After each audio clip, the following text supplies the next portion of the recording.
செட்டிநாட்லேயே முதல்ல நல்ல விசேஷங்களுக்கு செய்ய வேண்டிய முதல் இது பருப்பு மசியல். ஸோ நம்ம இப்போ பருப்பு மசியல் பார்க்க போகிறோம். கால் உலக்கு பாசி பருப்பு இப்போ வேக வச்சுருக்கோம்.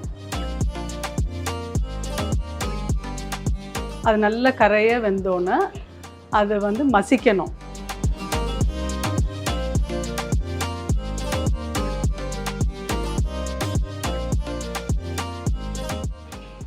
நல்லா வெந்ததுக்கப்புறம் கொஞ்சம் ஜீரகம் ஒரு 1/4 டீஸ்பூன் எடுத்து கையில் உள்ளங்கையில் வச்சுட்டு நல்லா தேய்ச்சிட்டு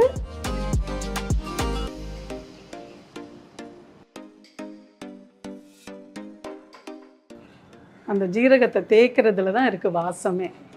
அதை தேய்ச்சிட்டு அதில் போட்டுட்டு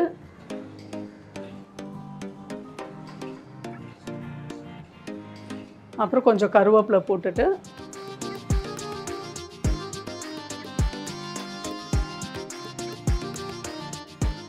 கொஞ்சமாக உப்பு போட்டுடலாம்.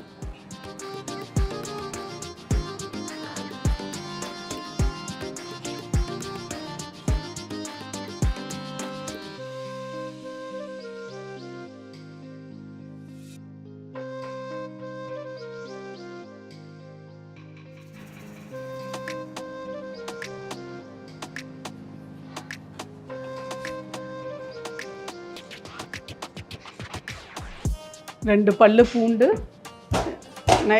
நச்சுட்டு இதில் போட்டுடலாம்.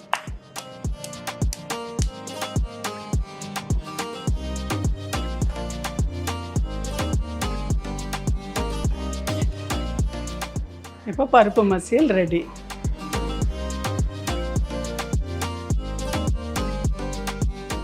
இதுதான் பருப்பு மசியல். இதில் நெய் போட்டு சாதத்தில் போட்டு சூடாக சாப்பிடலாம்.